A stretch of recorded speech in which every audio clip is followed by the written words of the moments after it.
श्री कृष्ण कहते हैं, क्यों आत्मा कभी नहीं जलती गलतियां, मिट्टी मृत्यु का असली रहस्य, गहरी शुरुआत आत्मा का शाश्वत अस्तित्व। कभी आपने सोचा है क्या है आत्मा का असली रूप? क्या आत्मा केवल शरीर में एक अस्थायी मेहमान है या यह शाश्वत रूप से अस्तित्व में रहती है? हमारे जीवन की शुरुआत से लेकर मृत्यु तक हम कई सवालों का सामना करते हैं, लेकिन आत्मा के अस्तित्व का रहस्य गीता में भगवान श्री कृष्ण ने बहुत ही गहरे शब्दों में व्यक्त किया है। गीता में श्री कृष्ण ने आत्मा के बारे में क्या कहा? भगवान श्री कृष्ण के अनुसार आत्मा न कभी उत्पन्न होती है और न कभी नष्ट होती है। नैनन छिंदंती शस्त्राणि नैनन दहती पावक। भगवद गीता 2.23। इसका अर्थ है कि आत्मा न शस्त्रों से कटती है, न आग से जलती है। श्री कृष्ण के इस गहरे श्लोक से हमें यह समझ में आता है कि आत्मा शाश्वत है, जो कभी नष्ट नहीं हो सकती। आध्यात्मिक दृष्टिकोण से आत्मा का अस्तित्व, आध्यात्मिक दृष्टिकोण से आत्मा को निराकार और अनंत माना गया है। गीता के अनुसार आत्मा का अस्तित्व ब्रह्मा के रूप में है और यह हमारे शरीर से परे है। जब हम मृत्यु के बारे में सोचते हैं तो हम केवल शरीर को देखते हैं, लेकिन श्री कृष्ण हमें यह समझाते हैं कि शरीर केवल एक साधन है और आत्मा तो शाश्वत है, जो जन्मों जन्मों तक यात्रा करती रहती है। आत्मा की शाश्वतता पर गीता में वर्णन किया गया है कि जैसे पुराना वस्त्र छोड़कर नया वस्त्र पहना जाता है, वैसे ही आत्मा शरीर छोड़कर नया शरीर प्राप्त करती है। यह एक वैज्ञानिक सिद्धांत के समान है, जिसमें ऊर्जा का रूप कभी नष्ट नहीं होता, बस बदलता रहता है। कर्म का प्रभाव जीवन में आत्मा की यात्रा।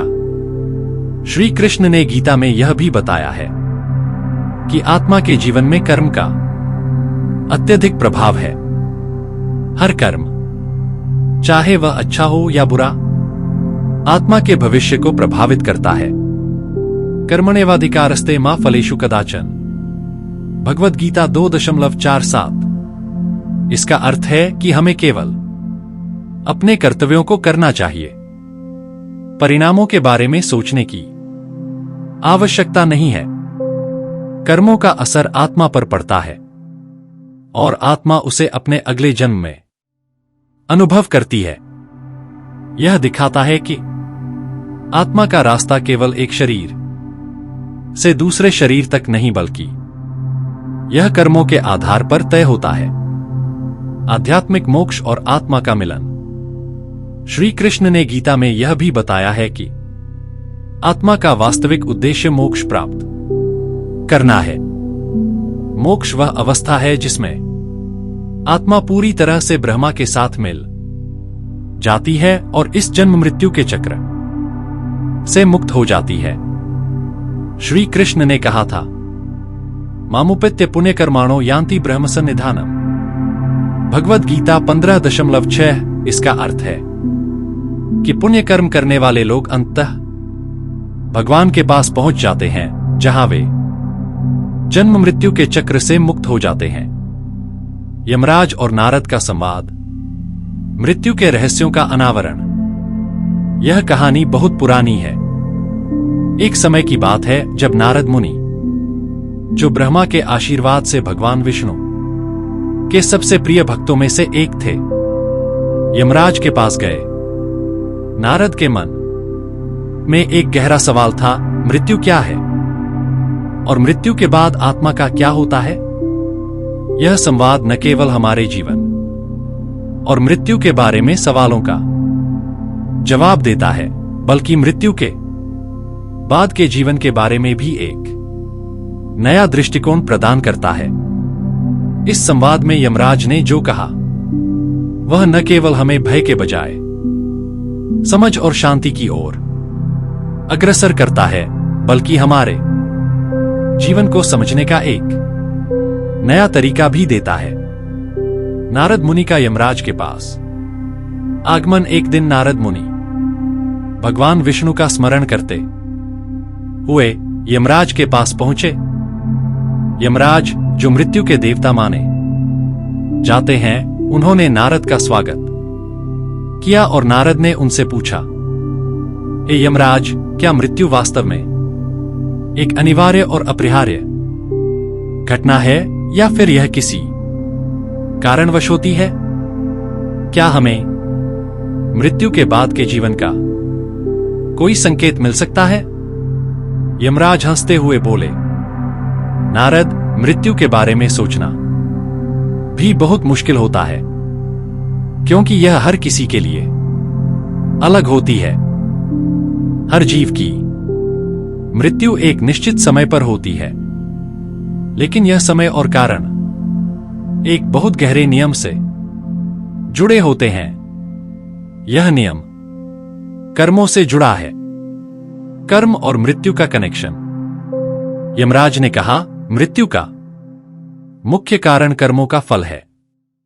जब किसी व्यक्ति का शरीर अपने निर्धारित जीवन काल को समाप्त कर लेता है, तो आत्मा अगले शरीर को प्राप्त करने के लिए शरीर छोड़ देती है।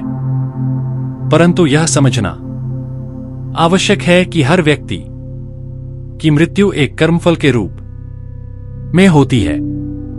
अच्छा कर्म शुभ फल लाता है और बुरा कर्म दंड के रूप में परिणाम देता है। नारद मुनि ने आश्चर्य से पूछा, क्या इसका मतलब यह है कि आत्मा किसी शरीर को छोड़ने के बाद अपने कर्मों के अनुसार दूसरे शरीर में जन्म लेती है? यमराज ने उत्तर दिया, बिल्कुल। आत्मा कभी नष्ट नहीं होती। यह शरीर छोड़कर किसी और शरीर में प्रवेश करती है। लेकिन ध्यान रखना, प्रत्येक जन्म का कारण उसके पूर्व जन्म के कर्म होते हैं। आत्मा का शरीरों का यह चक्कर तब तक चलता रहता है जब तक वह मोक्ष को प्राप्त नहीं कर लेती। अंतिम क्षण में आत्मा को कैसा अनुभव होता है? नारद ने पूछा। यमराज ने कहा, अंतिम क्षण में जब शरीर की मृत्यु होती है, आत्मा उस क्षण में अपने सभी पिछले कर्मों को पुनः अनुभव करती है। यह उसका आत्म साक्षात्कार होता है। इस क्षण में आत्मा को यह समझ में आता है कि यह यात्रा केवल एक कक्षा से दूसरी कक्षा में जाने जैसा है। आत्मा की शांति और संतुलन उस समय उसके कर्मों पर निर्भर करती है। मृत्यु के बाद आत्मा का अनुभव। यमराज ने नारद मुनि से आगे कहा, मृत्यु के बाद आत्मा एक अस्थायी अवस्था में चली जाती है। यह समय ब्रह्मांडीय व्यवस्था के अनुसार होता है। जैसे ही शरीर मरता है, आत्मा उसके बाहर निकल आती है और अपने अगले स्थान की ओर यात्रा करती है। यह यात्रा किसी कर्म के अनुसार निर्धारित होती है। आत्मा सबसे पहले यमराज के दरबार में जाती है, जहां उसका आकलन किया जाता है। लेकिन आत्मा इस यात्रा के दौरान क्या महसूस करती है? नारद ने पूछा।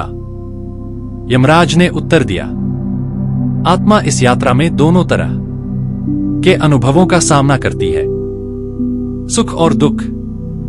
यदि किसी ने अच्छे कर्म किए हैं तो उसे शांति और संतोष का अनुभव होता है। वहीं बुरे कर्मों के कारण आत्मा को पीड़ा और अवसाद का सामना करना पड़ता है।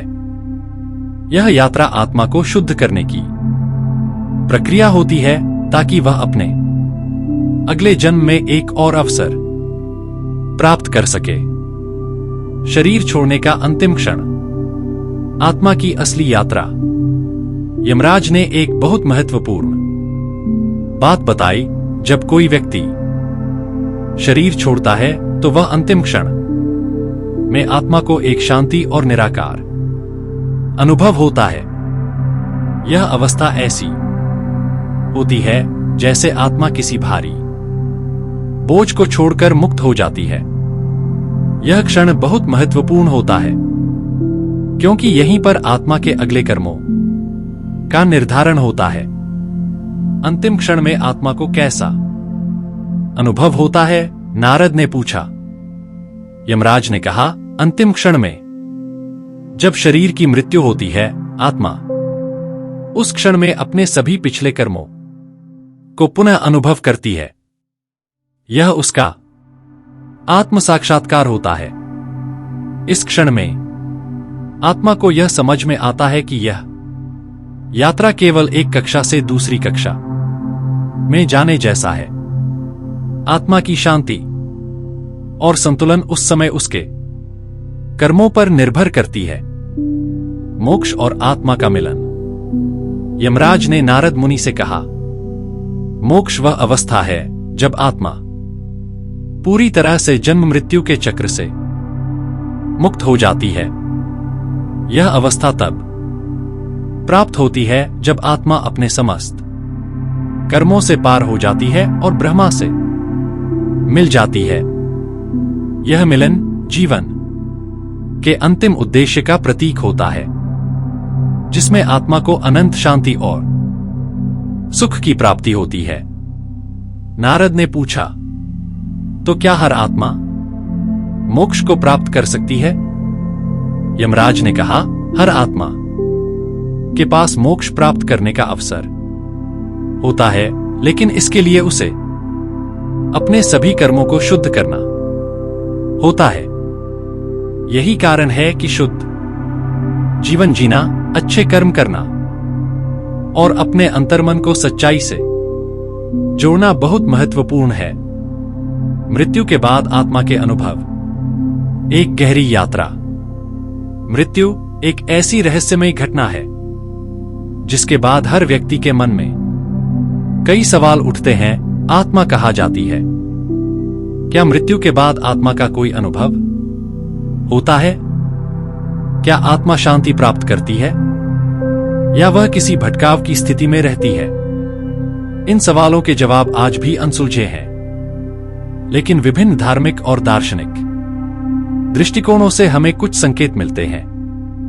इस विषय को समझने के लिए हमें न केवल शास्त्रों की ओर देखना होगा, बल्कि जीवन और मृत्यु की प्रक्रिया को एक समग्र रूप में देखना होगा।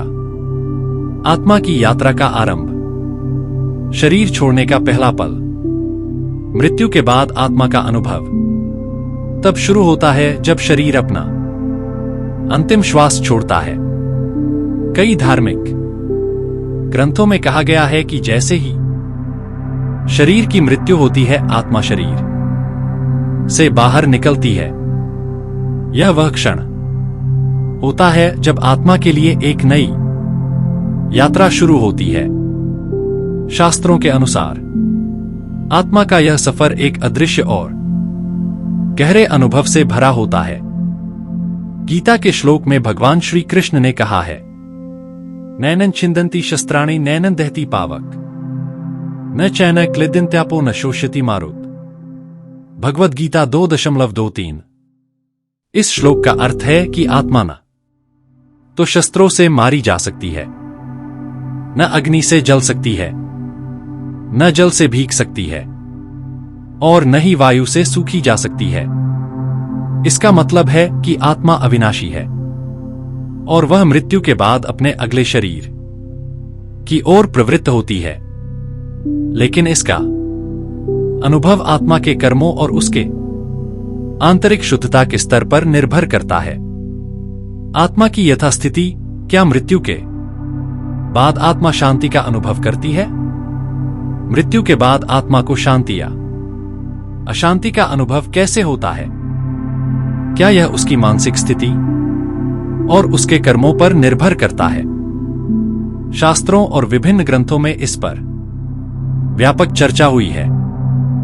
जब एक व्यक्ति का शरीर समाप्त हो जाता है, तो आत्मा के लिए यह समय एक कड़ी परीक्षा का होता है।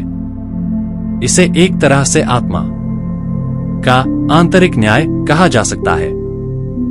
यह एक स्थिति है जिसमें आत्मा अपने पिछले कर्मों का फल अनुभव करती है।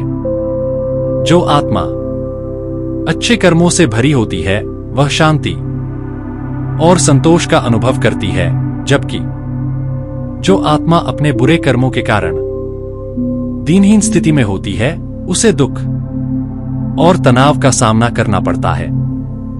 आत्मा का अन्यथा भ्रमित होना, भटकाव का अनुभव।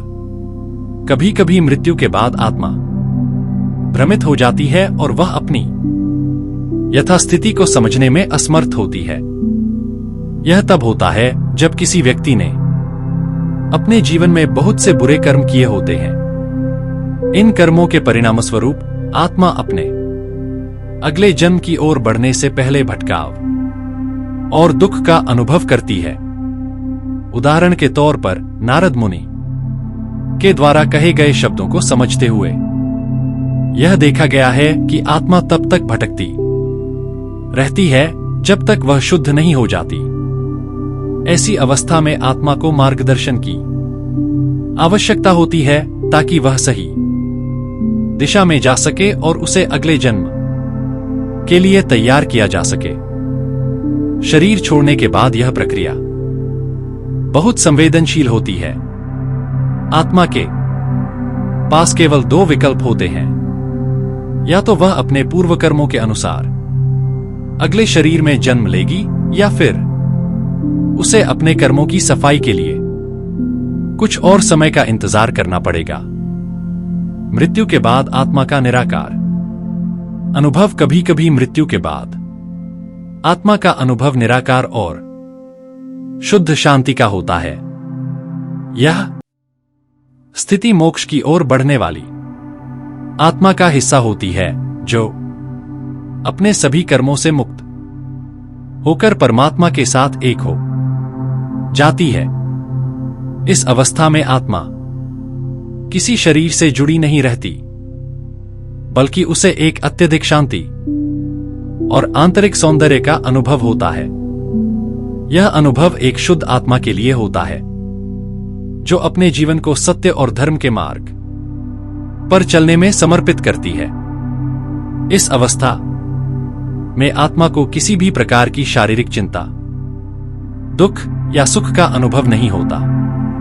वह शुद्ध रूप से ब्रह्मा के साथ मिलन करती है और अनंत शांति का अनुभव करती है।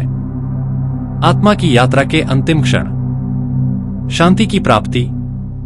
आत्मा की अंतिम यात्रा तब होती है जब वह अपने सभी भटकावों और सांसारिक बंधनों से मुक्त होकर ब्रह्मा के साथ मिल जाती है। यह अवस्था मोक्ष की अवस्था मानी जाती है, जहां आत्मा सभी जन्म मृत्यु के चक्र से मुक्त हो जाती है और अनंत शांति में विलीन हो जाती है। शरीर छोड़ने के बाद आत्मा का अनुभव एक ऐसी अवस्था है जिसमें वह पूरी तरह से शुद्ध होती है। यह प्रक्रिया उस आत्मा के लिए एक अंतिम मुक्ति का रूप होती है। इस अवस्था में आत्मा को न कोई दुख होता है, न कोई भय। वह अपने कर्मों के परिणामों से मुक्त हो जाती है और अपने वास्तविक स्वरूप को पहचानती है। शरीर छोड़ने का अंतिम क्षण जीवन की सच्चाई और मृत्यु का रहस्य।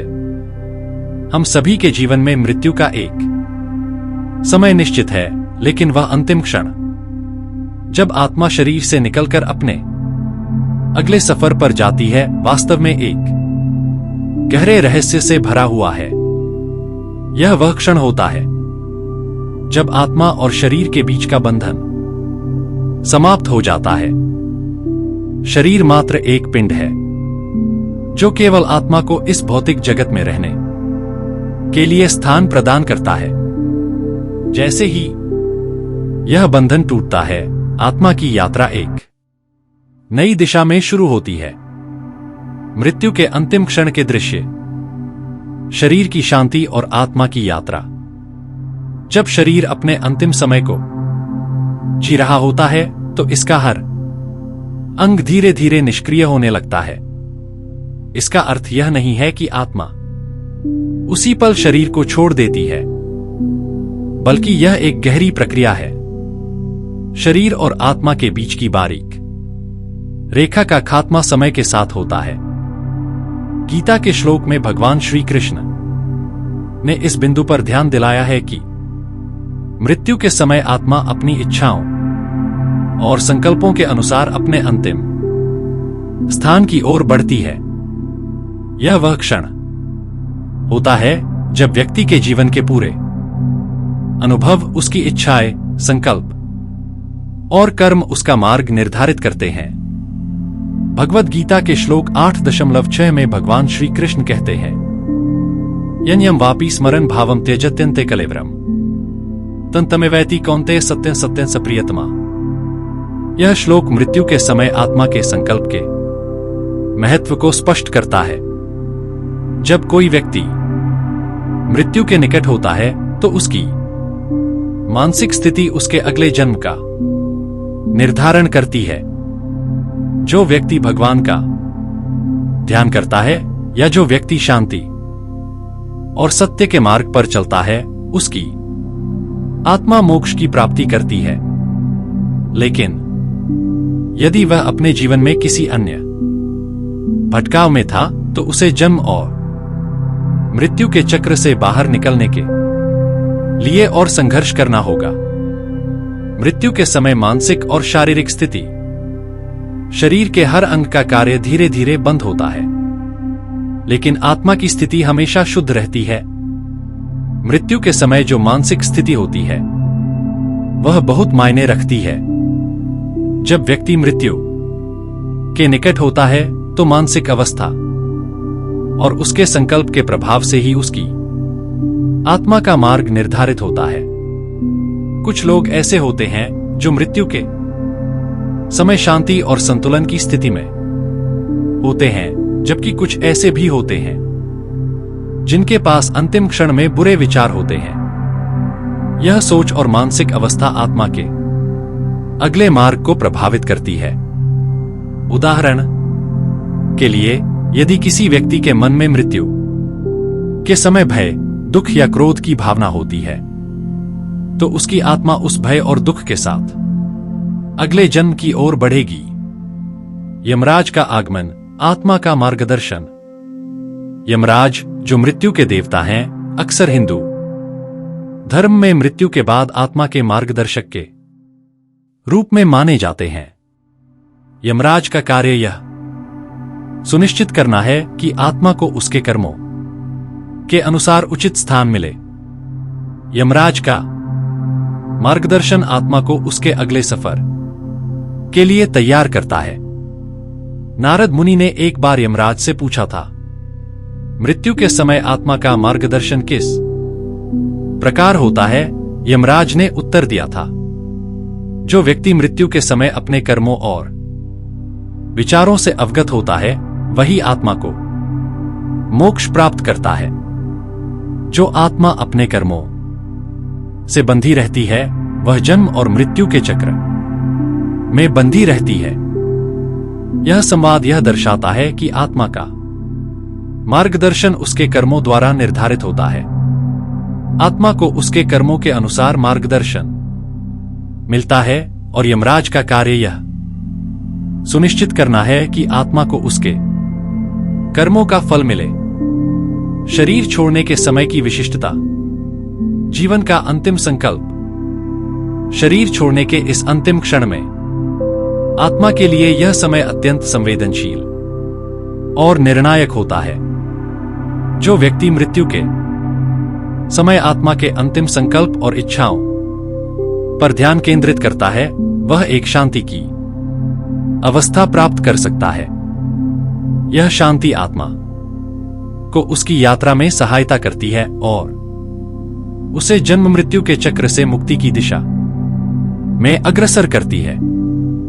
कई संतों और महात्माओं ने इस क्षण को महत्वपूर्ण बताया है। वे मानते हैं कि जो व्यक्ति इस समय में पूरी तरह से अपने मन और आत्मा को शुद्ध कर लेता है, वह मृत्यु के बाद शांति और मोक्ष प्राप्त कर सकता है। मोक्ष की दिशा अंतिम क्षण में आत्मा की संकल्प शक्ति। मृत्यु के समय के संकल्प की शक्ति के बारे में भी गीता में उल्लेख किया गया है। भगवान श्री कृष्ण ने कहा है कि मृत्यु के समय यदि आत्मा शुद्ध और संतुलित रहती है तो वह मोक्ष की प्राप्ति करती है। इसके विपरीत यदि आत्मा बुरी इच्छाओं, दुख और भ्रमित विचारों से घिरी रहती है तो उसे अगले जन्म के लिए तैयार होना पड़ता है। मोक्ष की अवस्था केवल शारीरिक मृत्यु तक सीमित नहीं है, यह एक मानसिक और आध्यात्मिक स्थिति भी है। जब आत्मा अपने कर्मों से मुक्त होती है और ब्रह्मा से मिलन करती है तब उसे शांति और सच्ची मुक्ति मिलती है। मोक्ष की अवस्था आत्मा की पूर्ण मुक्ति और ब्रह्मा के साथ मिलन, मोक्ष जिसे मुक्ति भी कहा जाता है, वह अवस्था है जब आत्मा अपने जन्म मृत्यु के चक्र से पूरी तरह से मुक्त हो जाती है और ब्रह्मा के साथ एकाकार हो जाती है। यह वह अंतिम और सर्वोत्तम स्थिति है जिसका प्रत्येक आत्मा लक्ष्य करती है। मोक्ष की अवस्था आत्मा के सर्वोत्तम शुद्धिकरण का परिणाम है जो उसके सभी भौतिक, मानसिक और आध्यात्मिक बंधनों से मुक्त हो जाने के बाद प्राप्त होती है। मोक्ष के बारे में गीता के श्लोक। भगवद गीता में भगवान श्री कृष्ण ने मोक्ष की अवस्था को स्पष्ट रूप से बताया है। गीता के श्लोक 8.15 में श्री कृष्ण कहते हैं, मामुपैत्य पुण्यलोकन विशालम शश्वतन श्रीमद्धाम परमा।